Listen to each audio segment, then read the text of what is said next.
We're dealing with history. Now we're dealing with all of the things that are earthbound, right? To deal with our experience here, which is, as you know, it ain't been that long. That's a fact. But it's entertaining and it's engagement. Why? Because of the faculty of stimulus. You know, we're feeling it. We swear it's real.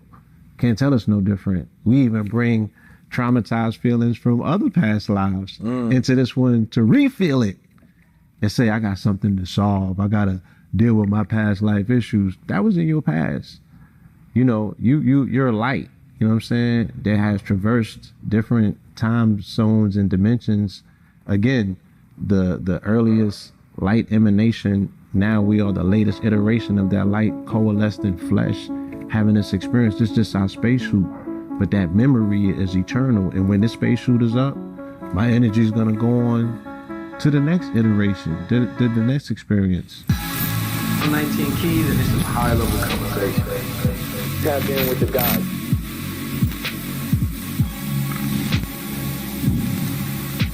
Peace family, it's 19 Keys tapping in for another high level conversation. Today I brought you a cosmic being. You understand me? One of the, who I like to call inventors of the conscious community. See, a lot of you all may have seen a lot of conscious figures come out this community over the last 30 years. You understand me? But behind the scenes and in front of the scenes, that there have been some champions bringing to light some of the most prolific thinkers to the frontier of our consciousness. This is a brother who was also one of the synchronization masters when you talk about the law of 44. A lot of people want to talk numerology, they want to talk consciousness, they want to talk synchronicity, they want to talk chakras, they want to talk all of this liberation talk and things of that nature. But if you go to the catalog of this man, you'll find the notes that he's already writ the hymns that most people sing. You understand me? This is none other than the young God, because he doesn't age, because he understands that he is timeless. You understand me? And he has the ability to consistently reinvent himself throughout the ages. One of the few who has consistently made sure that he commands the forefront regardless of what new frontier happens. Whether it's on YouTube, whether we in the streets, whether you're on the corner, whether it's events, whatever it is, this brother is always there helping, bringing in and administering some of the new spooks and messiahs of the culture. You understand me? This is also one of my business partners, my brothers, somebody that I've toured around the world with, teaching higher consciousness to Black, melanated Moors, Israelite, Hebrew, Asiatic, original people all across this planet. This is none other than the God himself, Mr. Blue Pill 44. Oh, peace, my brother. Honest. Gotta stand up for that. Yes, sir. Thanks. My brother, welcome to the show, man. Indeed, it's an honor to be here. Man, I want to jump right into it, man. I want to talk a little bit about how a person can go about raising a vibration out the matrix. You know, we live a life that condenses us, and it leaves us so dense that we trap down here.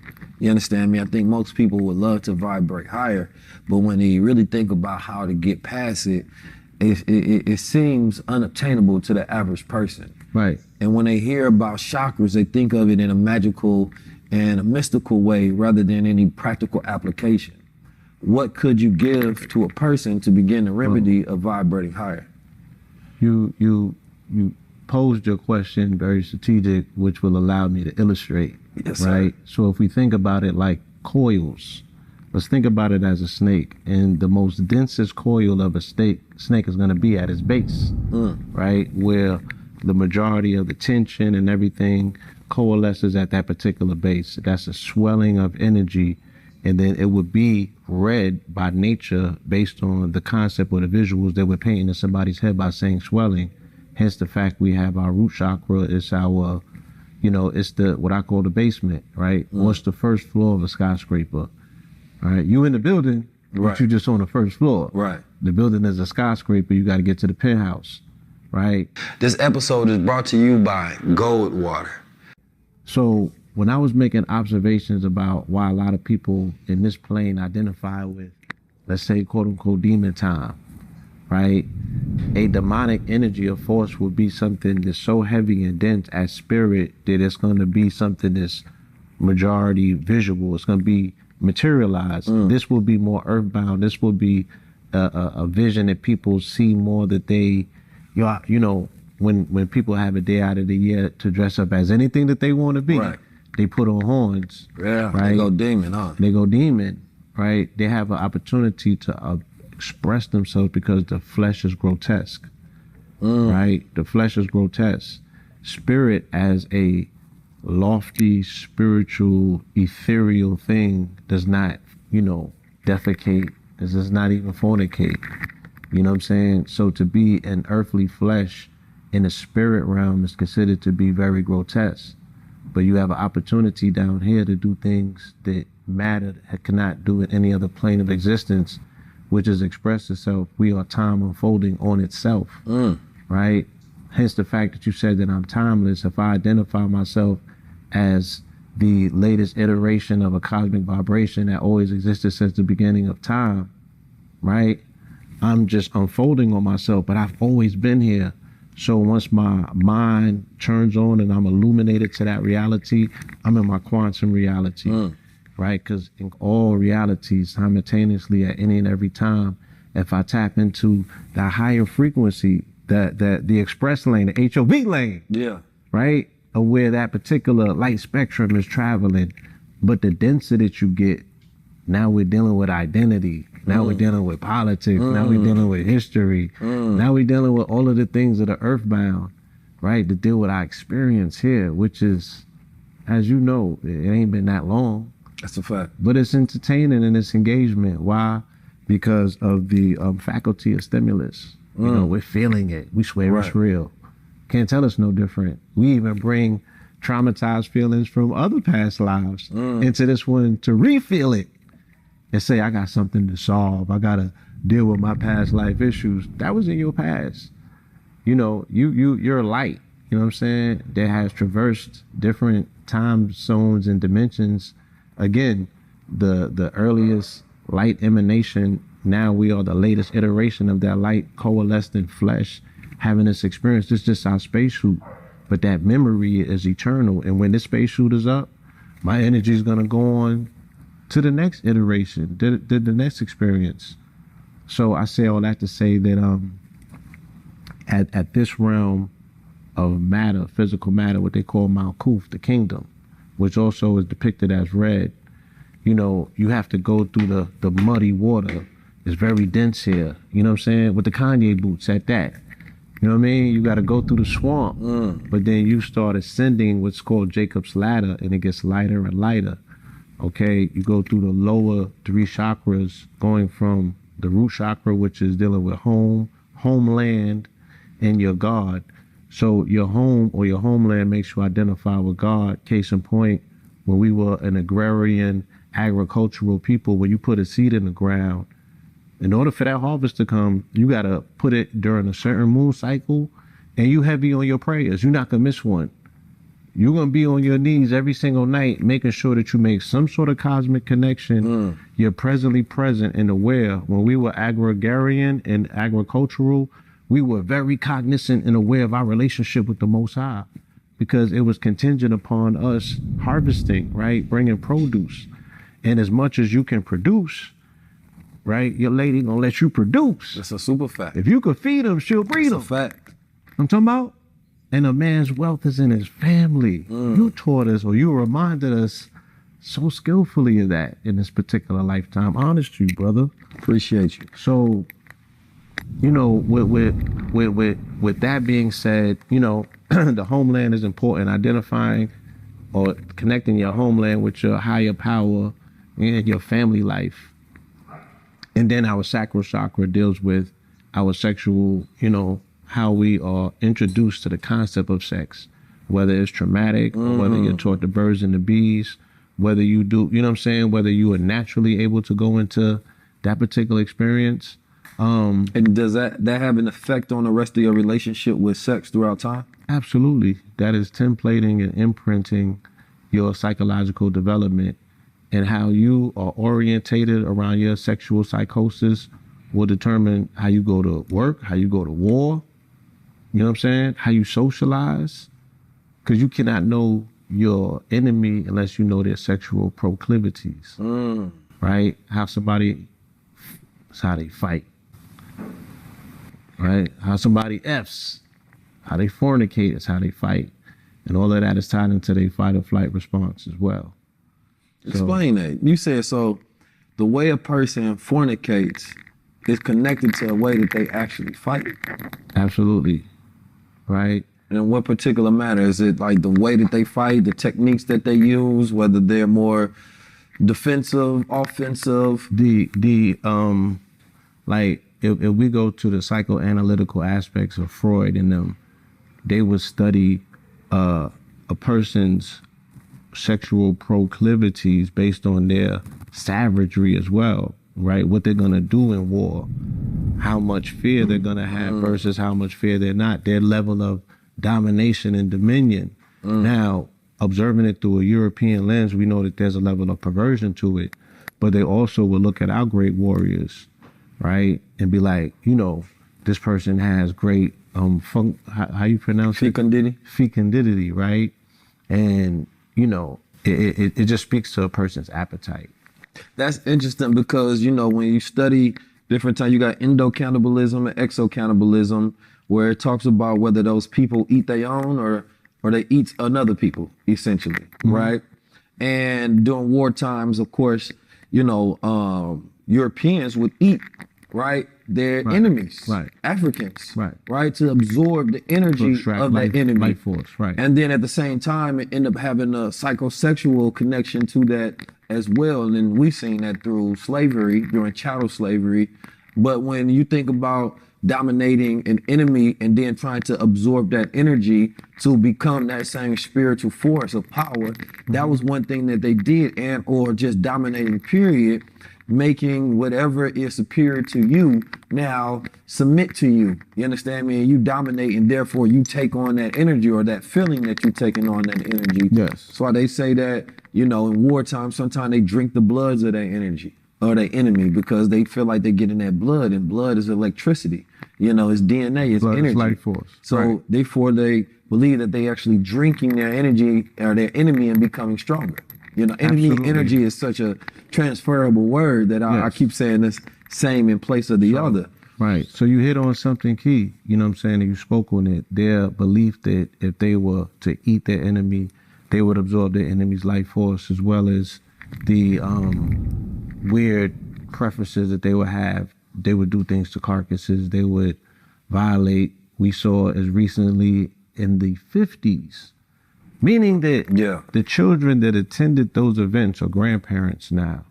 The children that attended those picnics and those burnings are old enough to be judges, right? People mainly that are in these senior citizen homes talking crazy to senior citizen workers were the same children that were in attendance gleefully while their parents carved anatomical parts of charred figures hanging and swinging. Mind you, these are Christians, right? Speaking about the ideals of thou shalt not kill and love thy neighbor, they're showing their children them, right? Celebrating the murder and the burning, right? The desecration of the body afterwards, and then the harnessing of that body, putting it into mason jars, right? And utilizing it ritualistically. That's wild. You feel me? And then there was other aspects of them, you know, utilizing the skin as coating, as shields. So I'm not only going to dominate you, right? I'm going to become you, especially your quote unquote skin, right? So, and we don't have a record of doing none of these things.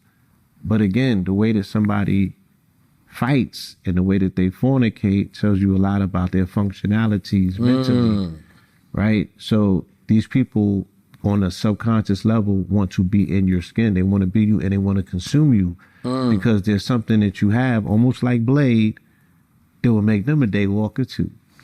That's deep.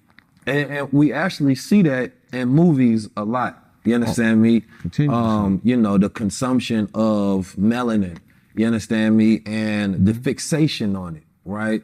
And we know that within this country, I always say the secret of this country is the black body, because that's what first thing that powered the industry of this country. It's the first money, it's the first stock, it was the first reason for insurance, everything. So, you was to go and find, right, they say the cornerstone that the builder rejected. We know that Benjamin Banneker has something to do with laying the cornerstone in DC. But if you was to go and find the matrix, the power spark, how they show in Transformers, right? What is the very thing that powers this country? What is the circuit board, right? It would be some melanin. When you lift that contraption back, you know what I'm saying? You're gonna see one of us as the battery powering up this matrix. I mean, when we think about, you know, I had a conversation, I forget who was I talking to. I think it was Billy Carson. We talked about this on a live though, how black women were the first computers in this country. Absolutely. You understand me? And hidden figures. Yeah, hidden figures. About when NASA like, literally called them computers. Human computers, yes. And you know, the computer was modeled, if you will, of the brain of the black woman. But black women haven't specifically got a representation as highly intelligent figures in this country, right? Even though every particular movement, the brain behind that movement were black women. You understand me? These were black women planning the events, the details, the designing, how things should be going. The brothers would go to these black women and then they would have these meetings on strategy and campaigns. So black women have always been our computer. Before there was a Google or YouTube, it was the black woman we would go to in reference and conversation and we would build with. But this often gets lost in narrative when we talk about, you know, a lot of the movements, and especially when we talk about male-dominated movements, we do ourselves a disservice by not including the woman. Because if she can't see herself within the movement, then how can she help you? But if this was something that we grew up with on a normal basis, where it's like, oh, okay, you know, back in the day when Marcus Garvey was doing this, you understand me? No, Bourgeois Ali was doing this. These were the women that was helping them, giving them this certain game, telling them, then we would understand that that's the formula, right? But, you know, hip hop, when we fast forward, they switched it over to bitches ain't shit. You understand me? And they fucking with their homies instead, which was, you know, it's very weird. We already know what that is. That's a completely different reversal of energy that we had at first. But, you know, when you see Lil Wayne saying, you know, fuck bitches, get money. Right. You know, and that basically establishes a hierarchy that money has to be more valuable than bitches. Right. Or the women, of course. But, you know, when they refer to women, they're not talking about his daughter. He's not talking about his baby moms. Not talking about his mother, right? He's talking about the quality of condition in which he sees the females that's within his life and how he degrades them and how they don't have any value within, you know, his culture. Right. But then that same mentality was taken by everybody who listened to it. Right. Blindly copying. There was never a distinction made. And, you know, these questions were asked in the 90s when Snoop and them came out with that anthem. There was an attempt as best, you know, as best the community could. They was like, can you define a hoe or a bitch, please? Like, what's the distinctions here? We talking about this or we talking about all of this? Because when you go over there and they get the lighter they get, you know, the more caring and careful y'all get with y'all language. So is they bitches too? Right. Or it's just something dealing with people that look like your mama and your sister? Right. You feel me? But it was a pimp language. Right. You know, they got that pimp language handed down, you know, through San Francisco, Bay Area, Houston. Right. Then there becomes a cross-culturalism. And then we got to go back into the archives. If people remember the movie Panther, right? Not Black Panther that just came out. The movie Panther about the Panthers in Oakland. Yeah. The Mario Van Peebles in them shot, right? There was a distinct scene, right, that shows you the transfer of power that took place. Okay, the police came in with the mob came in with the dope, and the police pressed the D-boys to say, look, we need the gangsters to go against the revolutionaries, right? This is how we're gonna weaponize culture, put some bread in your pocket, right? Give you the controls, because the revolutionaries was pushing back on the hustlers, saying you can't sell dope in this neighborhood, you can't prostitute. So they like, oh, y'all cutting into our pockets. You know what I'm saying? You knocking our hustle. And then them folks understanding, you know, how to play one side against the other, right? They deputize one side, and then they start their dirty tactics in terms of putting the brothers over here in game to remove them systematically, one by one, and they still locked up to this day. Yeah. Right? And now the exception has become the rule. So the exception was always, yeah, you're gonna have a small percentage of the population that deals with underworld activity, and they over here doing that. And for the most part, we got an eye on them, and we're able to somewhat keep the devil in his hole and make sure that degeneracy don't spill out on Broadway to affect A, B, and C. Because I got children and mothers and grandparents in this community that need to feel safe at any given time. So there was codes. There was codes, right? But codes don't exist in the same way anymore. But to enforce a code initially, yeah. But the things that happen one place happen plenty places. They say we're gonna knock down the intelligentsia, right? The people who are able to not only maintain code, but create it, audit it, evaluate it, you know what I'm saying, update it. Right. Yeah, we're gonna take. We can get a little sage over there. Indeed. So I mean, that's a very good conversation right there. The intelligentsia, talking about the brain trust. Right. Right. Like, anytime you want to establish a new order, a new rule, right? Anything, you have to have a brain trust. You understand me? Where you bring some of the most brilliant and brightest together, right, to intellectualize the ways moving forward. And I think that that's very important to have an understanding of. You know, today we don't have some of them same methods and codes when we think about movements and we think about liberation. There's no intelligentsia to where we say, yo, okay, we're dealing with some of, shootings in the community. We're dealing with, over sexuality in the community. We're dealing with, a lack of economic stimulation within the community. Well, where's our brain trust? Let's go to them and have a conversation. You understand me? And see if we can establish some solutions. Right? Sometimes that brain trust gets stagnant and old, where it's the same exact solutions running with no efficiency. And then you would say, okay, well, you establish an order to say, make sure we're adding youth in every 5 years so that we keep the ideas fresh and that they're coming from a certain segment. But also, how do you test to say that these people are qualified to say that they are one of the intelligent ones, one of our intellectuals? What's the qualification to first say that this person can be a part of the intelligentsia in the beginning? We're looking for effectiveness and efficiency like you speak about, right? How is this person able to utilize their minds? Do they understand systems, right? Can they reverse engineer? What is their aptitude to listen to something and to apply themselves? Oh, this person is a coder. Chances are they can focus on something, you know what I'm saying? Oh, this person has created technological breakthroughs like an Idris. Chances are that, this person's brain is orientated to come up with solutions, right? Because that's all the word hacking means. Hacking is solution. So you throw these issues to people who are solution-based and creative-minded, they're gonna come up with a new design, right? That speaks specifically to the time, because the new design that speaks to the time is gonna source whatever resources or materials